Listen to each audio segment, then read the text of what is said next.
Okay, I don't know what's going on, but there's a brand new radio station. I think it's 93.7, and they've been playing all kinds of really cool stuff like wolf metal and Viking metal, Viking guitar,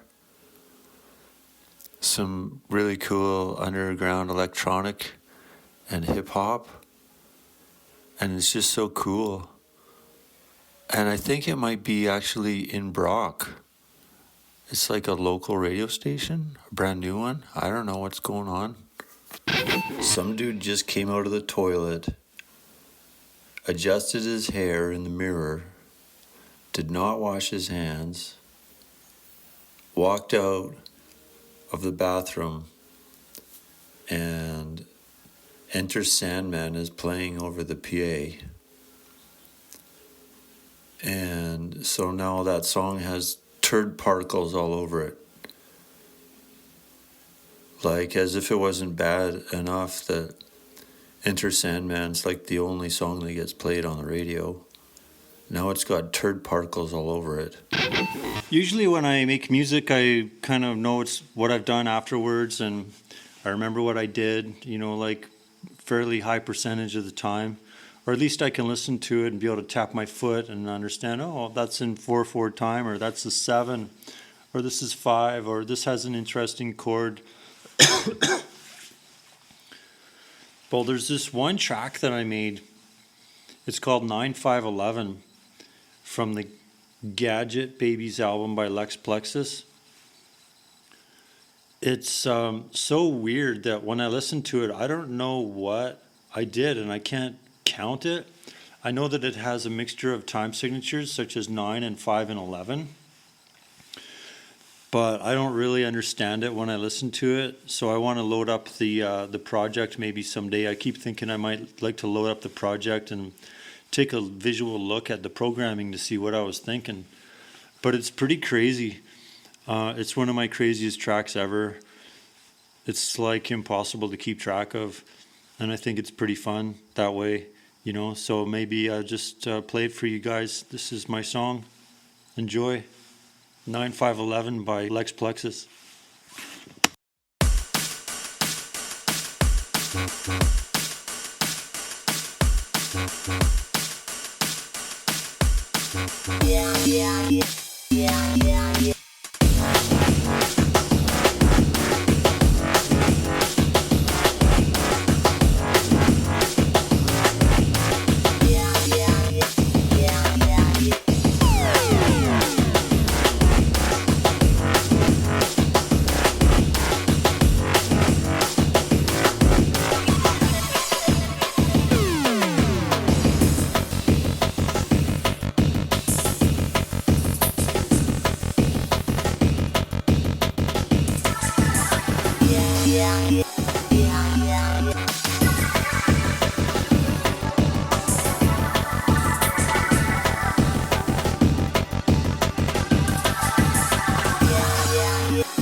Here's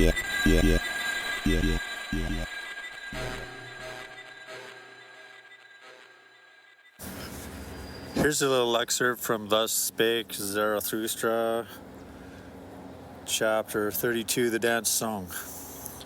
Written by Friedrich Nietzsche and read by me. One evening went Zarathustra and his disciples through the forest, and when he sought for a well, lo, he lighted upon a green meadow, peacefully surrounded with trees and bushes, where maidens were dancing together. As soon as the maidens recognized Zarathustra, they ceased dancing. Zarathustra, however, approached them with friendly mien and spake these words: Cease not your dancing, ye lovely maidens. No game spoiler hath come to you with the evil eye, no enemy of maidens. God's advocate am I with the devil. He, however, is the spirit of gravity. How could I, ye light-footed ones, be hostile to divine dances, or to maidens' feet with fine ankles?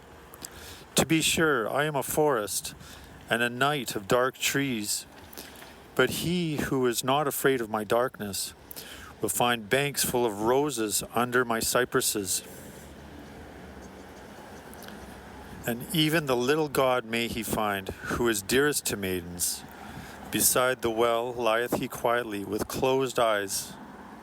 Verily, in broad daylight did he fall asleep, the sluggard. Had he perhaps chased butterflies too much? I'm just watching this show called Lady in the Lake, and it starts with this Santa parade, like a Christmas parade. And it reminded me of this one time. It was so weird. This one time downtown at a Santa parade, probably about 10 years ago or something. I was downtown watching the Santa parade, and everybody in it and everybody around, everywhere, they all looked so ghostly and ghastly, like zombies or ghosts. They didn't look happy. They looked kind of like zombies. Like almost everyone downtown looked that way. Like with the exception of 2 or 3 people who were kind of joking around. They looked jovial. Everyone else had these sunken looking cheeks, sunken looking eyes. They're so strange. They kind of looked like these people that I saw on this other show last night called Widow's Bay, where they all looked possessed by some demons. It was pretty weird. I don't know if it meant anything, but the only people who didn't look like ghosts were these 3 young ladies, and they were joking around. Were they noticing the same thing I was noticing? All the Christmas zombies everywhere. And it had me wondering if it was this Christmas tradition that was turning everybody into zombies. And that to escape it, you had to stand outside of it as a spectator watching it. And if you're too directly involved in it, then you're basically a prisoner of it. And I felt like I was outside of it. Not completely, but mostly. So when one of the young ladies looked at me, I wonder if when they saw me as one of the zombies or one of the survivors.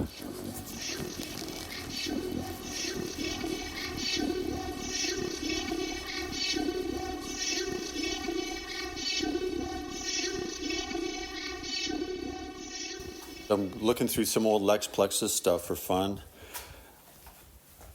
And I just found this remix I did of Iron Maiden, The Prisoner by Iron Maiden. I did a Lex Plexus remix. And it's kind of crazy and insane and chaotic and noisy. And But listening to it, it's fun because what I did by accident, there's so many happy accidents in music, right? That's one of my favorite things. It keeps me addicted to making music is that you could have a blank slate and you might even have an idea what you're doing and then it turns out different. So that's a big part of the adventure. You know, if you have any illusions of control or control issues, being a perfectionist or, you know, just wanting to control everything and expecting to have influence over the outcome, music is a great arena to give yourself some exercise in terms of trying to exert that control and maybe learning that there's things that you could have never predicted and they are probably eventually for sure going to be like better than the stuff that you wanted. You know, you get happy surprises with music. I'm just starting to remember more of them now. Like sometimes it's a malfunction of a friggin' machine and you get a weird noise and you're like, whoa, that's a cool noise. We should put that at the beginning of the song. And people are like, what's that noise? And it's like, well, not telling. So anyway, I did this Iron Maiden remix, and one of the first things that makes sense to do is to just loop one little section, right? Do like a 1-bar loop or something. You know, and you can go search different little areas of the song, right? So I found a loop where it goes, and Bruce Dickinson, the singer, it sounds like he's saying LSD, LSD, LSD. It sounds like he's saying LSD, even though he doesn't say that in the song. But when just the way I chopped it by accident, I found that. And so it became like a major feature of the song. And I cannot play it for you because you're not allowed to do that on your podcast. But I could play it at parties or something or whatever. Fuck. I haven't been to a party in like 40 years. No, maybe a year. I'm not sure. Okay, it's May 23rd, 2026. I feel like my guitar tone is finally good and usable. Been struggling with that, changed a few things. I'm watching the Jetsons DVD box set on TV while I practice guitar. Now I'm cooking breakfast, and my breakfast is quite fabulous. I got a fish patty, and I got some leftover oatmeal from yesterday, and I've got some eggs with some black pepper and some sunflower roasted salted seeds and some frozen veggies, including water chestnuts and carrots and green beans and yellow peppers. So yeah, I'm just on fire today. This is great. It's not even my birthday. Today I was singing Mad World. Not the Tears for Fears version, but more like the Gary Jules version. Okay, I just found out. I thought I was having oatmeal for breakfast right now, but on the bag it says porridge. That's right, just like Goldilocks and the Three Bears. Today I was pondering what it's like to tell time. Get 60 minutes, 12 times 5. Well, let's see here. 1 times 60, 2 times 30, 3 times 20, 4 times 15, 5 times 12, 6 times 10. I guess that's about it.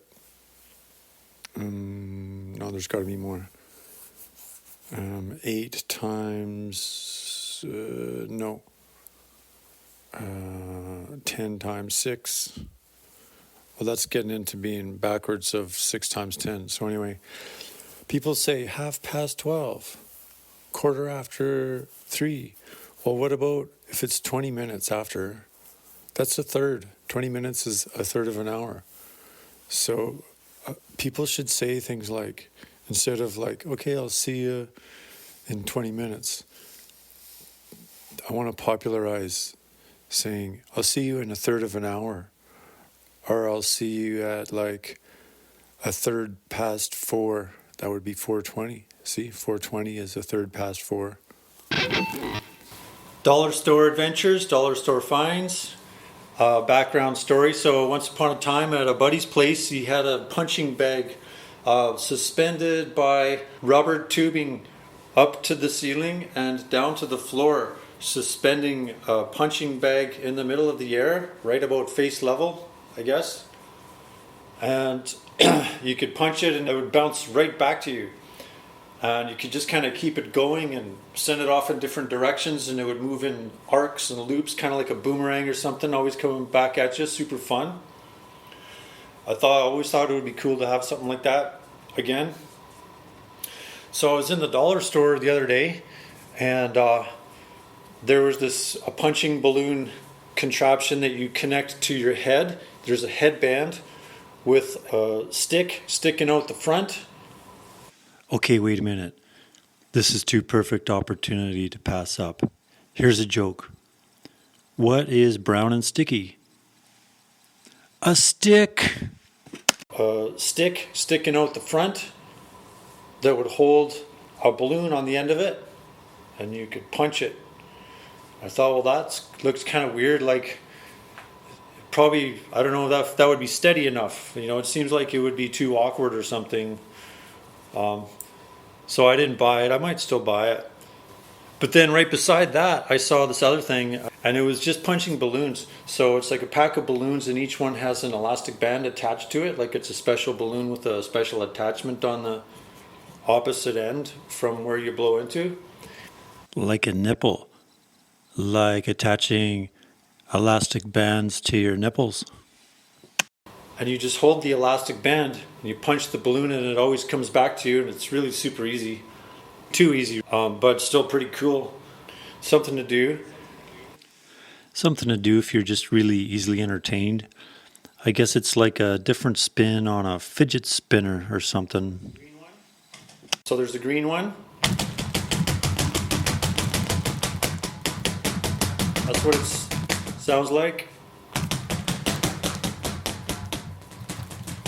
There's the red one.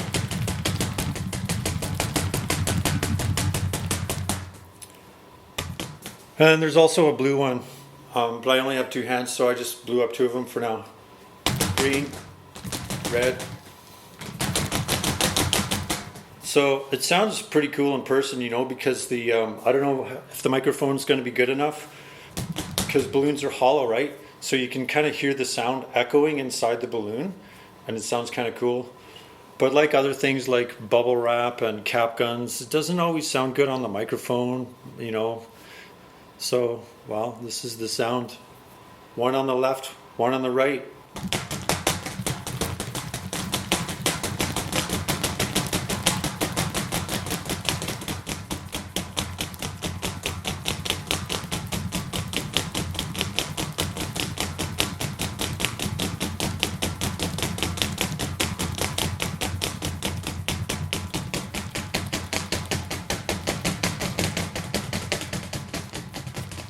Okay, that almost sounds obscene, like maybe Plastic Man is having too much fun by himself.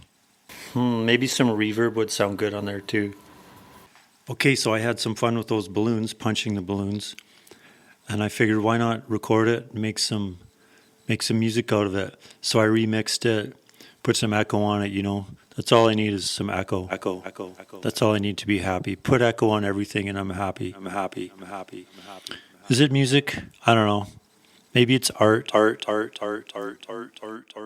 is a quote from Angus Young from AC/DC. I remember this from a guitar magazine. Although the internet does not support me in this memory, so maybe it's not accurate. But I remember Angus Young saying, some people call it art, but we like to put an F in front of it.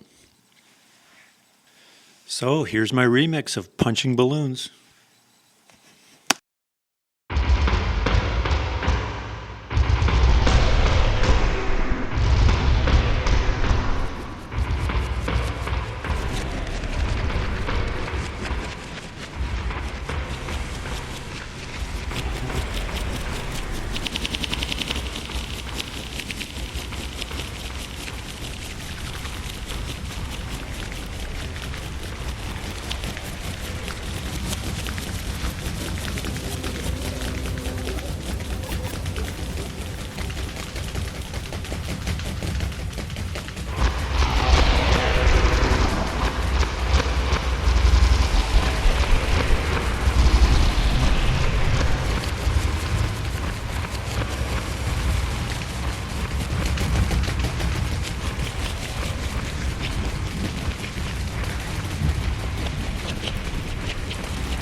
The end. What invention made humans lazier than ever? I know the answer. The wheel. I just noticed those steel-toed boots that I bought the other day. Well, they're on sale.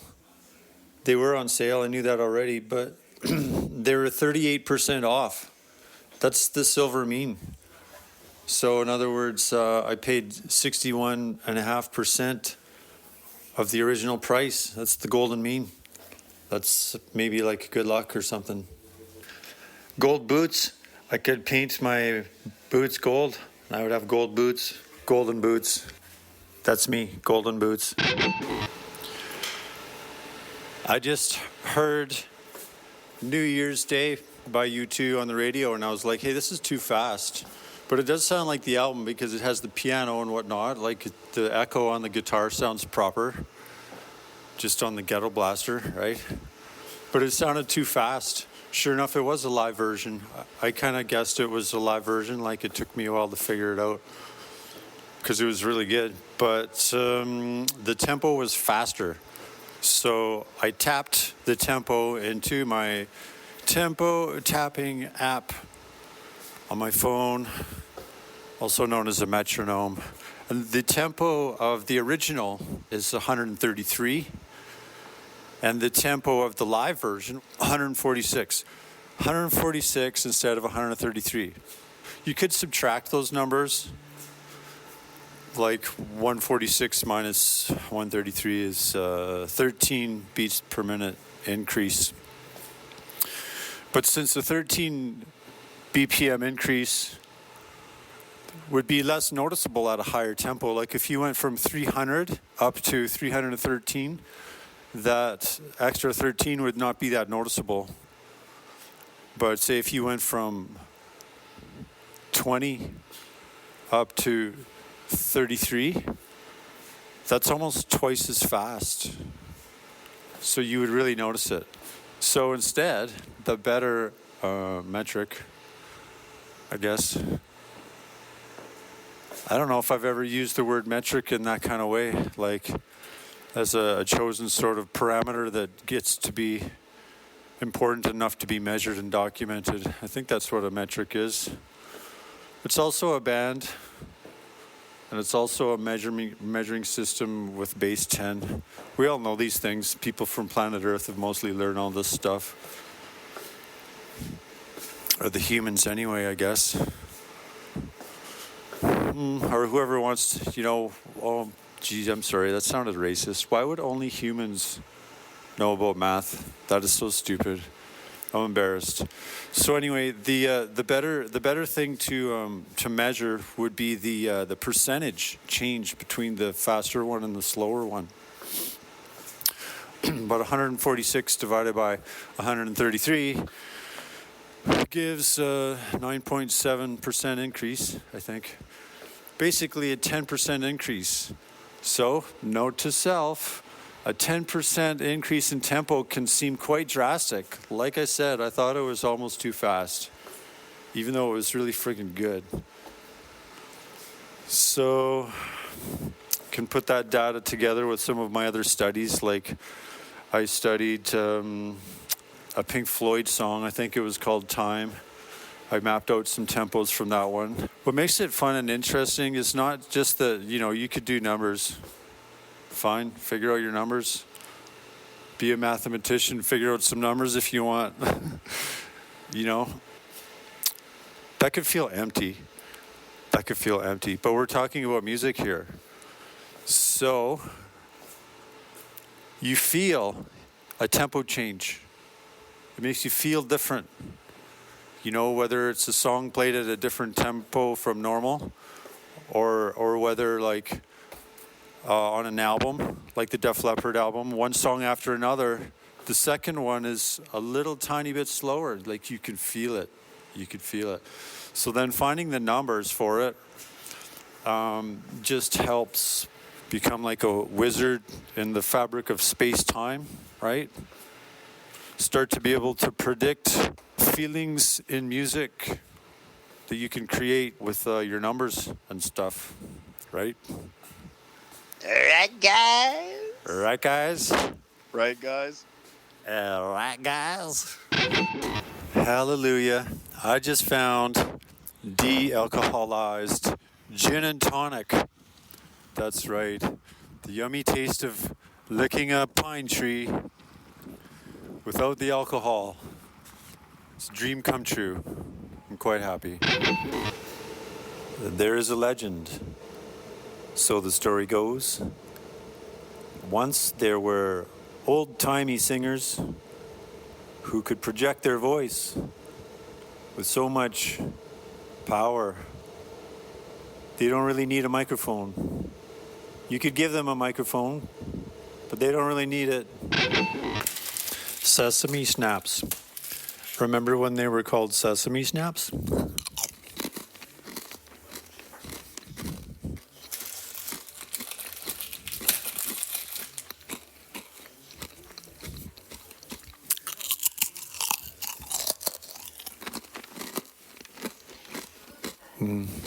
Yummy. By the way, important observation. Pencil rhymes with writing utensil. Did I tell you that already? Nutrition facts. Blackstrap molasses has 22% of your daily potassium, 12% calcium, iron 11%, vitamin B whatever, 73%, and a different vitamin B 13%, magnesium 12%, copper 11%. So that's perfect for your coffee and your deodorant. Blackstrap molasses. Doesn't that sound like something that pirates would have? Like a spoonful of blackstrap molasses every day keeps the doctor away, keeps the scurvy away, maybe? I don't know. Ha, that tracks perfectly. It's got that whole aesthetic. Dark, thick, slightly bitter, comes in barrels, keeps basically forever. Very much a substance you'd find in a ship's hold alongside salted pork and hardtack. And actually it wasn't far from reality. Molasses was huge in maritime trade, especially in the colonial Atlantic. The infamous triangular trade ran partly on it.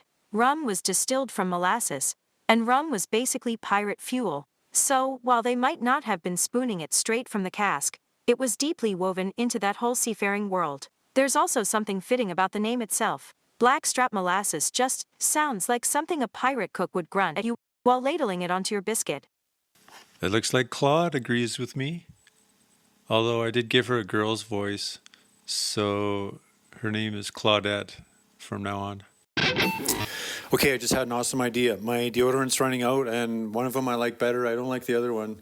The one I like better has more natural ingredients in it. And so that gave me an idea.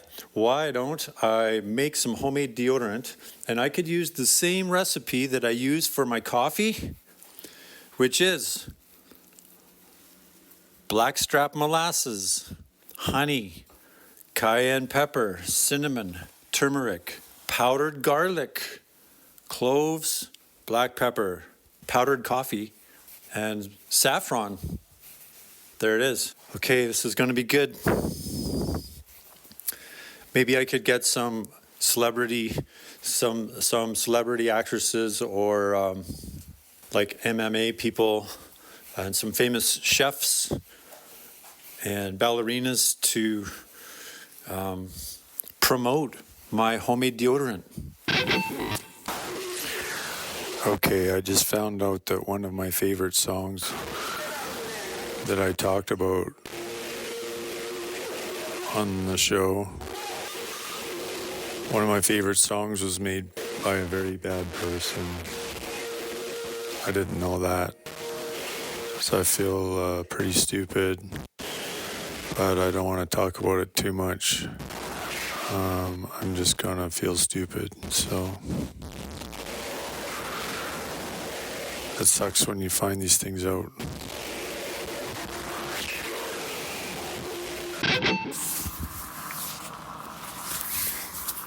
Okay, this is crazy. I'm learning how to play Go.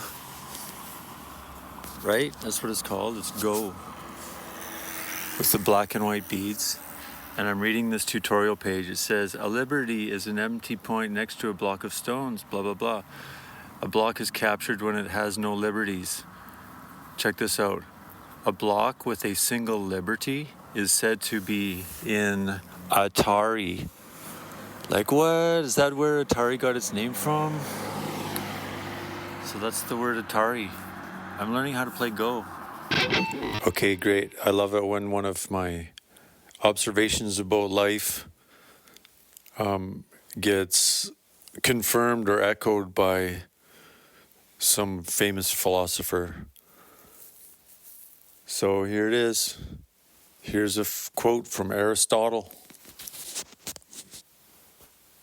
He who cannot be a good follower cannot be a good leader. I've seen this problem enough time in bands. Yeah, it's very frustrating. Don't let the baby drive the car. But now I can see that Aristotle said it too. That's great. Amazing discovery of the day. I was looking for Sabbath Bloody Sabbath. First I was making an Aussie playlist. Then I decided to listen to the Anthrax version after I listened to the Sabbath original. And then while I was doing that, I didn't realize, but I saw right there in the search, the Cardigans did a version, like a jazzy lounge version of Sabbath Bloody Sabbath, and it's super great.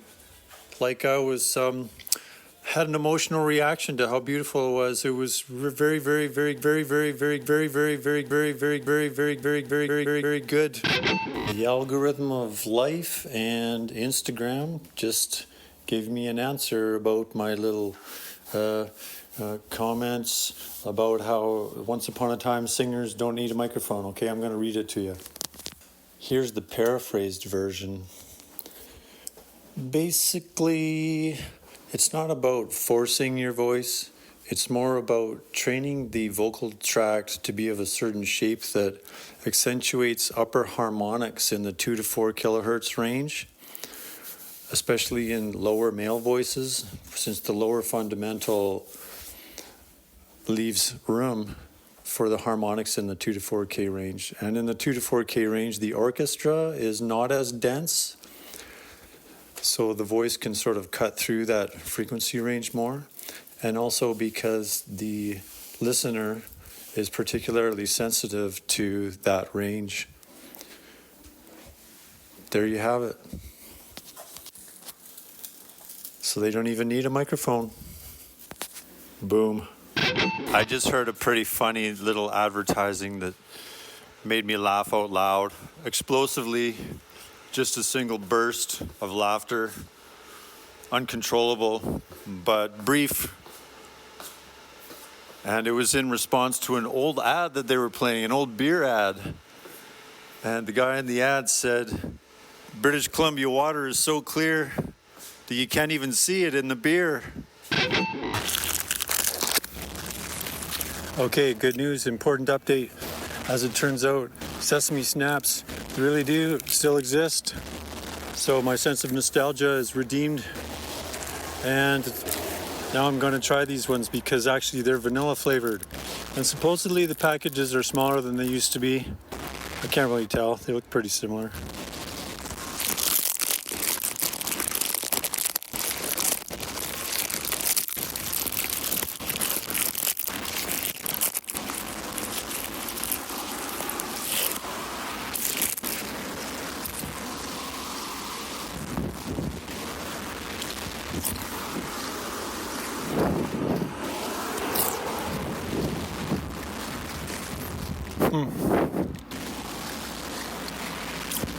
Yeah, the vanilla ones are pretty good. Kind of unnecessary though. I think the original flavor's just a perfect classic.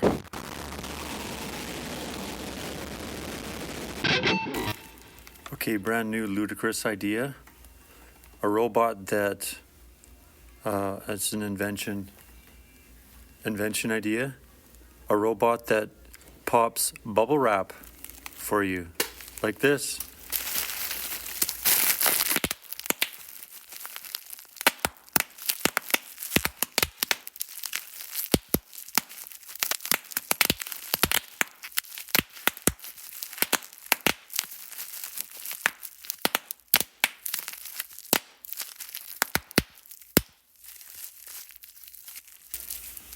bubble wrap complete.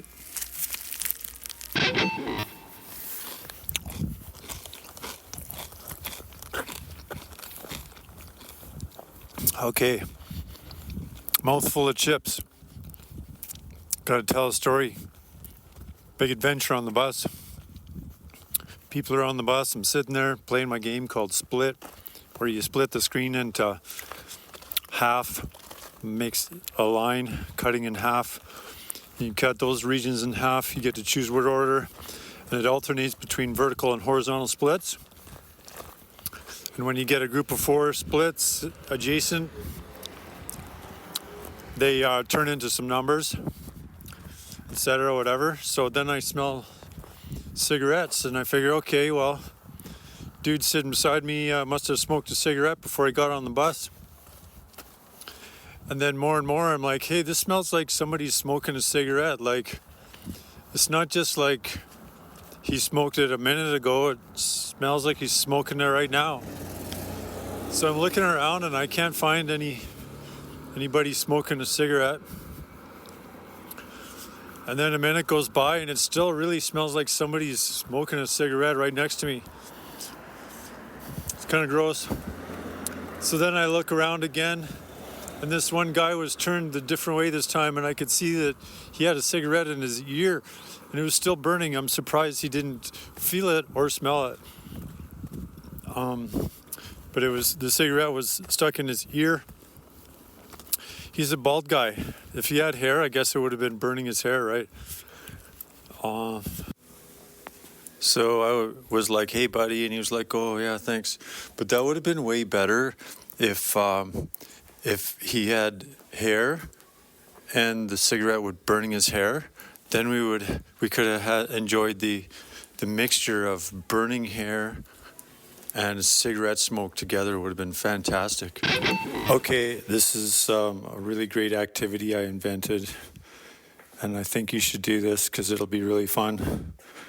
What you do is you get ready to listen to Beat It by Michael Jackson, and you also get ready to listen to Judas Priest, Love Bites, and just go back and forth from one song to the next. Like if you can get them both on the screen at the same time, and just listen to the first few notes of each one.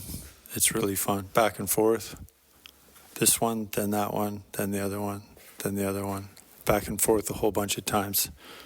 You'll see what I mean. I'm having a great moment here that I wanted to share with you guys. I'm excited to be able to write cursive right now because I was just listening to The Police, some of my favorite Police songs.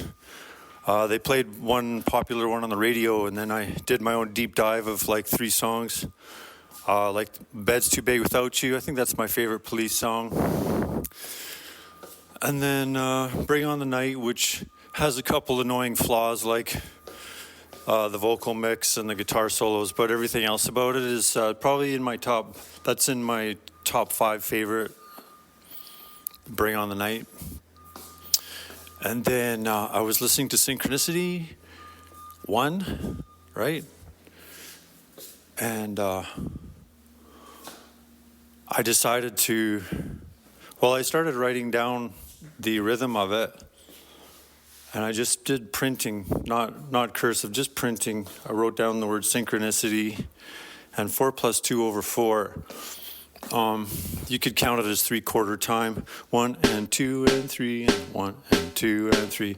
Or you could count it as 1, 2, 3, 4, 1, 2, 1, 2, 3, 4, 1, 2.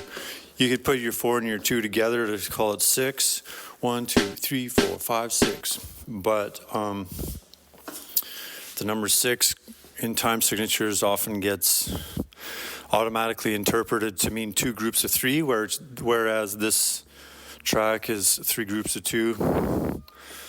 So to retain that sort of the backbeat snare on beats 2 and 4 and 6, you can just notate it as 4 + 2 / 4 time signature. Or just have alternate time signatures of 4/4 and then 2/4 back and forth, but that's a lot of writing and text on page. It's kind of ugly, but if that's what you got to do, that's what you got to do. Or you could write it as 3 bars of 2/4, I suppose. In this case, I think 4 + 2/4 is the best. But anyway, so, because I was playing air drums along with a bunch of this police stuff, right? And especially Bed's Too Big Without You, I was practicing the drums, like just air drums, with the tracks. And it's so much fun because it's reggae. But then after I wrote down that stuff about Synchronicity, listening to that song, I decided I think I'm going to do this in cursive, also known as handwriting. We just called it handwriting when I was a kid, learning that. Grade 4, grade 5, I guess, something. And the word synchronicity has 1, 2, 3, 4, 5, 6, 7, 8, 9, 10, 11, 12, 13 letters in it. Is that really true? Hold on a second. 1, 2, 3, 4, 5, 6, 7, 8, 9, 10, 11, 12. Yeah, synchronicity has 13 letters in it. I didn't know that. But it's just like a real fun challenge to do that in handwriting. You know?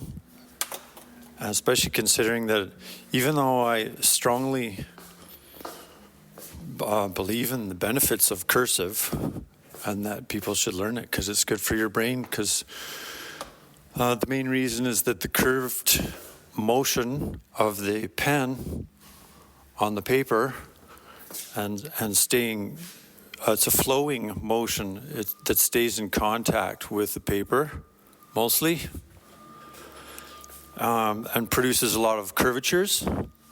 That's good for your mind. That's good for your mind.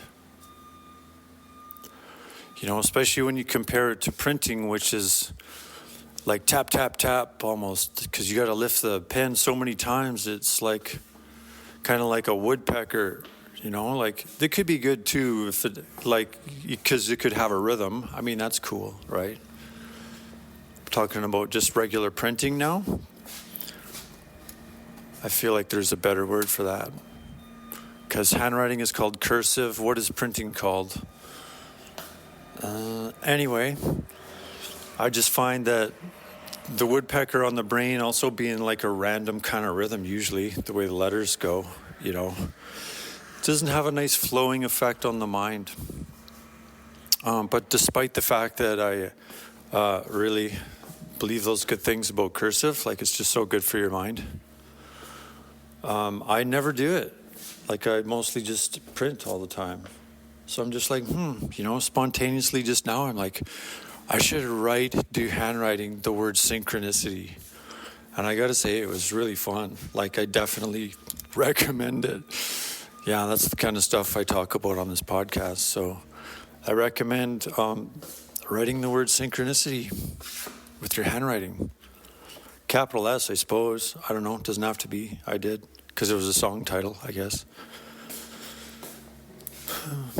Yeah. You know, maybe do lines, like fill a whole page with that. Maybe that will cause you to have more synchronicity in your life. Whatever synchronicity is. It's like fortuitousness, I suppose. Noticing patterns, or patterns emerge, something like that. Okay, bye. Oh yeah, effect becomes the cause, right? I think that's one of the lyrics in the song, actually. It's one of my favorites. Pretty sure that's what song it's from. Big adventures in the last day or so. Went to the jam night last night at the pub. That was fun. Today, saw my friend at the bus stop. Went to the dollar store, and as a continuation of a prior adventure, I saw the cupcakes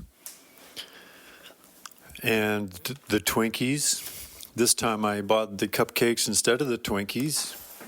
Sure enough, not only are they funner to look at, but also funner to eat, more delicious. And somewhat ironically, I suppose, the cupcakes, unbeknownst to me, also were available in vanilla flavored. And the Twinkies were also available in chocolate. So there's a bit of an opposite yin-yang kind of reverse interracial kind of yin-yang sort of thing going on. That's nice. And then I went to the library and I picked up this book that I ordered in, Kepler, Music of the Spheres. It's actually Ptolemy, Copernicus, and Kepler. And it looks exactly like what I remembered when I read it last time, or I read little bits of it a few years ago. Fun, fun, fun. The Alchemist by Ptolemy, etc. I was reading that on the bus. And I sent some of my newer albums to my friend who I produced her album Life on Io a few years ago. And I conquered some procrastination. I was meaning to send her some of my music. And I went to the candy store today, and when I was in the candy store, I saw Chupa Chups. And I'm like, hey, Salvador Dali designed that logo. So I had to buy those, just for the sake of that. And sure enough, I was talking to the girl at the candy store, and she never heard of Salvador Dali, so she recognized his artwork, though, when we looked it up. And, yeah. And there was I also got these candies called drumsticks. They're interesting.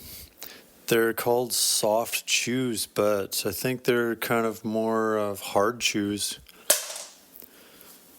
So I don't know if today's opposite day. Hard is soft, soft is hard. I'm sure some people could be happy about that. Could be a blessing in disguise. Okay, bye. By the way, I'm playing guitar at Pizza Pie downtown on next Saturday, July 4th at 1 p.m. Approaching end of podcast episode in 10, 9, 8, 6, 7, 5, 4, 3, 2, 1, 0. Beep.